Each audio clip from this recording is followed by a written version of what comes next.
We're about 4 miles from Jabal el-Lawz in Saudi Arabia, the ancient land of Midian. Jabal el-Lawz could be the real Mount Sinai. They told us not to look. For decades, one mountain in Saudi Arabia remained sealed behind armed guards, barbed wire, and an impenetrable wall of bureaucratic silence. Dismissed as a military zone, erased from scientific curiosity, protected by a secrecy so absolute that even mentioning it could get researchers denied permits for years. In 2025, that silence finally cracked when a single drone was allowed to fly overhead, equipped with LiDAR technology, capable of seeing through solid rock, mapping what human eyes could never detect, revealing secrets buried for over 3,000 years. What it found beneath the surface stunned every researcher who saw the data. Perfectly rectangular chambers, geometric grids that couldn't possibly be natural, underground rooms arranged with architectural precision that no geological process could create, structures that showed deliberate human construction buried 40 feet below the desert floor. Could this be coincidence? Could erosion and tectonic shifts randomly create right angles and symmetrical layouts? Even more unsettling is the location itself. This mountain aligns precisely with ancient descriptions of the place where Moses stood before God, where the 10 Commandments were given, where fire descended from heaven and the ground shook violently, the birthplace of Western moral law itself. But if this LiDAR data is real, we've been praying at the wrong mountain for 1,500 years. This isn't just archaeology anymore. This is potential proof that the Exodus actually happened, that the biblical account isn't mythology or allegory, but documented history. And this is the story they never wanted you to hear. The greatest misdirection in religious history. Let me tell you about how millions of people ended up worshiping at the wrong location. For over 1,500 years, pilgrims have traveled to a mountain in Egypt's Sinai Peninsula called Jebel Musa. There's a famous monastery at its base, St. Catherine's, built in the 6th century by Byzantine Emperor Justinian. Tourists climb those ancient stone steps every single day, believing they're walking where Moses walked. Churches teach it as fact. Textbooks confirm it without question. The identification has become so deeply established that questioning it feels almost heretical. But here's the problem nobody wants to talk about. The evidence doesn't match. Not even close. The Bible describes Mount Sinai as a place of fire and smoke. When God descended upon it, the mountain burned. The ground shook violently. Smoke rose like the smoke of a massive furnace. The entire peak was engulfed in what can only be described as volcanic fury. Now look at Jebel Musa in Egypt. It's granite. Solid, stable, geologically dead granite. Geologists have surveyed every inch of it over the past century. There's zero evidence of volcanic activity, no scorched rock, no thermal damage. Nothing that could explain the cataclysmic events described in Exodus. The rock simply doesn't tell the story the Bible tells. Then there's the geography problem that scholars have conveniently ignored for generations. According to the biblical account, the Israelites crossed the Red Sea and traveled through a region called Midian before reaching the Mountain of God. Here's what's been known for centuries but systematically overlooked. Midian was not in Egypt. It was east of the Gulf of Aqaba. It was in what is now northwestern Saudi Arabia. The route described in Exodus leads directly away from the Sinai Peninsula and toward the Arabian Desert. Every geographical marker points east, not south, into the Egyptian peninsula. So how did we end up at the wrong mountain for 15 centuries? The answer is politics, power, and one very influential monastery. In the 4th century, Christianity had just become legal in the Roman Empire under Constantine.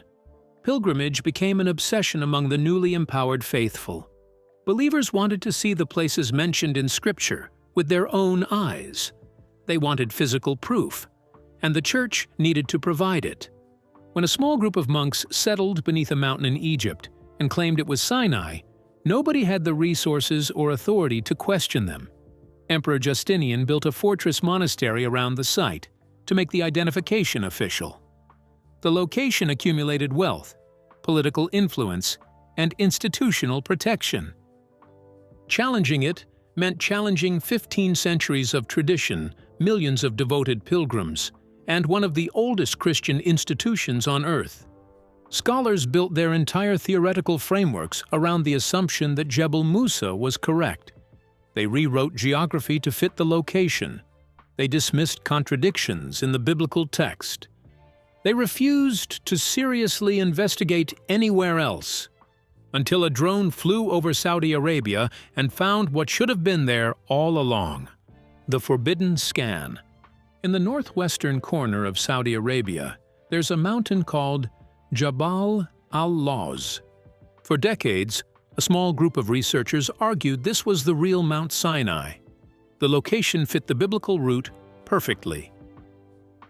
The geography matched ancient descriptions. Local Bedouin tribes had called it the Mountain of Moses for generations. But nobody could prove it because Saudi Arabia wouldn't let anyone look. The region was classified as military restricted zone. Armed patrols guarded the approaches. Archaeologists who applied for permits were systematically denied. Film crews were turned away at checkpoints. The only evidence that leaked out came from adventurers who snuck in illegally and smuggled out grainy photographs before being arrested or expelled. The mystery of Jabal al-Lawz stayed locked behind barbed wire and bureaucratic stonewalling for decades. Then the technology changed everything. In 2025, a private research team made a breakthrough deal with Saudi officials. No boots on the ground, no excavation, no physical disturbance of the site, just one drone carrying LiDAR equipment, the same technology military organizations use to find underground bunkers and buried weapons caches. This was phased array ground-penetrating radar combined with LiDAR surface mapping, technology so powerful it can detect structures hidden beneath 100 feet of solid rock and create three-dimensional images of what lies underneath. The team programmed a precise flight path over Jabal al-Lawz, launched the drone, and waited for the data to stream back. What appeared on their screens made the entire laboratory go silent. The LiDAR detected structures, not natural caves, not geological fissures formed by erosion or tectonic activity. Man-made structures, rectangular chambers arranged in grid patterns beneath the surface, walls meeting at perfect 90-degree angles, corridors connecting rooms in layouts that looked planned, deliberate, architectural. Here's what you need to understand. You don't find right angles in nature. Erosion creates curves and irregular patterns. Tectonic shifts create chaos and randomness. But these scans showed order, mathematical precision, the kind of organization that only comes from intentional human construction, or something beyond human explanation. The depth readings place these chambers roughly 40 feet below the current surface, buried by millennia of landslides, erosion, and the slow accumulation of desert sand. Sealed, intact, waiting to be found. But the real shock was the scale. This wasn't a small shelter or a single hidden room. The LiDAR detected a network of chambers spanning over 300 feet. If you laid this complex out on the surface, you'd be looking at something the size of a football field. Large enough to hold thousands of people. Large enough to match the biblical description of 600,000 men, plus women and children gathered at the base of the mountain of God for nearly a year. The team ran the scans 3 times to verify the data. They checked for equipment interference. They recalibrated every sensor. The data held solid. Something massive is buried under that mountain, and it's been there since the time of Moses. The evidence carved in stone. The underground chambers were just the beginning. Once the LiDAR data went public, researchers started examining older reports from people who had managed to visit Jabal al-Lawz before the military restrictions. What they had documented matches the biblical account with disturbing precision. Start at the summit. The rock at the peak of Jabal al-Lawz is black, not weathered black from age. not stained by lichen or mineral deposits. Scorched black, as if the stone itself had been subjected to intense, prolonged heat. Every other mountain in the surrounding range is light-colored granite, tan and gray, normal desert rock that's been exposed to sun and wind for millennia. But this one peak looks like it was dropped into a furnace. Exodus chapter 19 describes exactly this. The mountain burned. Smoke ascended like the smoke of a furnace. The whole mountain quaked greatly. The blackened summit of Jabal al-Lawz fits that description with frightening accuracy. Now, move to the base of the mountain. Explorers found a massive boulder split cleanly down the middle. The crack is smooth, almost surgical in its precision. The two halves sit separated by a wide channel carved into the ground. And here's what's strange.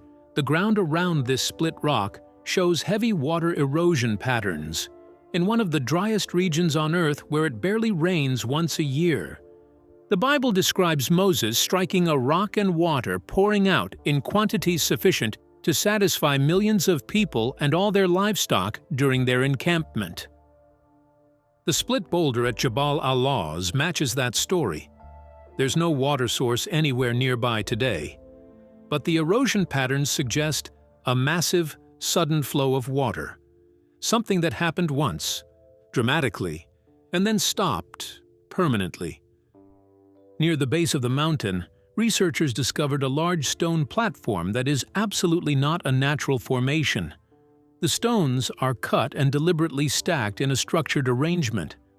The dimensions match descriptions of altars used in ancient Israelite worship. Around this platform, they found burnt animal bones. Chemical analysis dated some of them to the Late Bronze Age, the exact historical period when the Exodus would have occurred, around 1400 to 1200 BCE. Exodus 24 describes Moses building an altar at the base of the mountain and offering sacrifices to seal the covenant. The stone platform at Jabal al-Lawz sits in the right place, from the right time period, with physical evidence of exactly the right religious activity. But perhaps the most controversial discovery was the petroglyphs, ancient rock carvings found on stones near the site. These images show cattle and bulls with curved horns. In several carvings, the images depict people bowing before these animals in what appears to be worship. This matches the story of the golden calf perfectly. While Moses was on the mountain receiving the commandments, the Israelites grew impatient. They melted their gold jewelry and fashioned an idol to worship, a calf, because that's what they remembered from Egypt, where bull gods were common. Moses descended, saw what they had done, and destroyed the idol in rage. But the memory remained, and the rock art at Jabal al-Lawz suggests that memory was carved into stone by people who were actually there, who witnessed the event. Then there are the boundary markers. Exodus 19 warns the people not to touch the mountain, or they will die. Moses established physical boundaries to keep them back from the sacred ground. At Jabal al-Lawz, long lines of stones encircle the base of the peak. They're not defensive walls, they're not animal pens. They're single-file rows of stones marking a perimeter, a line not to be crossed. Every piece of surface evidence points to this location. The scorched summit, the split rock with water erosion, the altar with burnt offerings from the correct time period, the boundary stones, the golden calf petroglyphs. All of it aligns with the biblical narrative. And now the LiDAR has revealed what lies beneath. Chambers that could rewrite everything we thought we knew about the Exodus. The silence of the skeptics. There's an argument that skeptics have used for decades to dismiss the Exodus story entirely. Where's the evidence, they ask, if millions of people camped at Mount Sinai for nearly a year? Where are the artifacts? Where's the pottery? Where are the tools, the fire pits, the waste dumps, the debris of human habitation? The absence of material evidence, they claim, proves the Exodus never happened. But archaeologists who actually specialize in nomadic cultures tell a very different story, one that reveals how fundamentally flawed this skeptical argument really is. The Israelites were not building permanent cities. They lived in tents. Tents don't leave stone foundations. They leave small post holes that erode and disappear within decades in a harsh desert environment. The Israelites, according to the biblical account, ate manna and unleavened bread. They weren't firing massive quantities of pottery. The few clay vessels they carried would have broken and scattered across miles of desert over the course of their wandering. Over 3,000 years, those fragments would mix with pottery from countless other nomadic groups passing through the same trade corridors, becoming essentially impossible to isolate and definitively identify. In a desert environment, organic material vanishes completely. Human waste breaks down. Food scraps decompose. Fabric and leather deteriorate. Wood burns or rots. Nothing soft survives. But here's what the LiDAR data changes completely. The evidence isn't missing. It's buried. The chambers detected beneath Jabal al-Lawz could be storage facilities carved into the bedrock. They could be shelters that were later covered by landslides and flash floods, which are common and devastating in desert mountain regions. The Arabian Desert is geologically violent. A single catastrophic storm can bury structures in sand within a generation. Rock slides can seal cave entrances permanently. If the Israelites built anything permanent at the base of that mountain, if they carved storage rooms into the rock face or reinforced natural caves for protection, those spaces would be underground by now, hidden, sealed, but also preserved by the extraordinarily dry desert air that prevents decay. The LiDAR shows rectangular rooms arranged in geometric grids. That's not geology. That's not random cave formation. That's architecture. That's deliberate construction by human hands for a specific purpose. And the depth of 40 feet below current ground level suggests these structures have been buried for thousands of years, waiting for technology advanced enough to detect them. Skeptics also frequently point to Egyptian records. If the Exodus happened, why did Egypt never write about it? This argument sounds compelling until you understand how ancient Egyptian documentation actually worked. Pharaohs recorded victories. They celebrated military conquests. They immortalized building projects and diplomatic triumphs. They absolutely did not document humiliating defeats.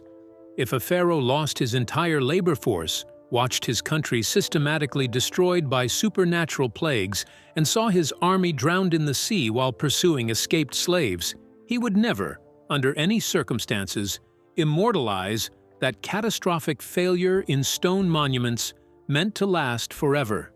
We have direct archaeological evidence that Egyptian rulers routinely erased embarrassing history. When the Hyksos foreign rulers were expelled from Egypt, their names were physically scratched from monuments. When Pharaoh Akhenaten tried to reform Egyptian religion, later pharaohs destroyed his statues and systematically removed his name from temple walls, attempting to erase him from history entirely. If Egypt was willing to erase its own pharaohs for religious reforms, it would absolutely erase a story about a foreign god defeating all of Egypt's gods and demonstrating their powerlessness. The silence in Egyptian records isn't evidence against the Exodus. It's exactly what we would expect if the Exodus actually happened and was so humiliating that Egypt spent generations trying to forget it ever occurred. What lies in the vault? Some researchers believe those buried chambers might contain something far more significant than pottery. They believe the Ark of the Covenant could be sealed beneath that mountain. The Ark was built at Mount Sinai.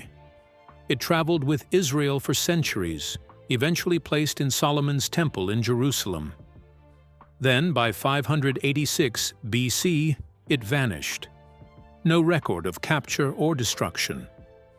For 2,500 years, people have searched for it. Theories place it in Ethiopia, Egypt, or beneath the Temple Mount. But what if it never left where it was created? When Jerusalem fell, The priests needed to protect the most sacred object in their religion. Where would they take it? Not to Egypt, the ancient enemy, not to any city that would fall to invaders. The LiDAR detected sealed rectangular chambers cut into bedrock. If designed to protect something of immense value, the Ark isn't impossible. It's controversial, but it cannot be completely dismissed. Even without the Ark, the implications are staggering. Someone invested enormous resources to construct underground chambers at the base of a scorched mountain in the Arabian desert. The only explanation that fits all evidence is the one written in Exodus: the sacred memory. Here's what most people miss. The Bible suggests Mount Sinai was already holy before Moses arrived. In Exodus 3, God tells Moses, "Remove your sandals, for the place where you are standing is holy ground. Not will become holy, already is holy." Moses didn't stumble upon a random peak. He was drawn to a place already recognized as sacred, likely by the Midianites. Moses lived among Midianites for 40 years. He married a Midianite woman. Her father Jethro was a Midianite priest. Moses absorbed their religious understanding of the landscape. Archaeological surveys around Jabal al-Lawz reveal extensive Midianite settlements, pottery, and copper smelting sites from the late Bronze Age. The Midianites were sophisticated, with established territories and religious traditions. They would have assigned spiritual meaning to unusual geographical features. A blackened summit and split boulder showing water erosion would have inspired sacred traditions long before any Israelite arrived. The people near Jabal al-Lawz never forgot. Generation after generation kept the memory alive. This is the mountain of Moses, where fire descended, where God spoke. This was local geography they walked past daily. Meanwhile, Byzantine monks 1,500 miles away were guessing, constructing a tradition because the church needed a pilgrimage site. Western academics dismissed Bedouin traditions for centuries as folklore and superstition. But now the LiDAR confirms what locals said all along. The Bedouin were right. The academics were wrong. The moment of truth.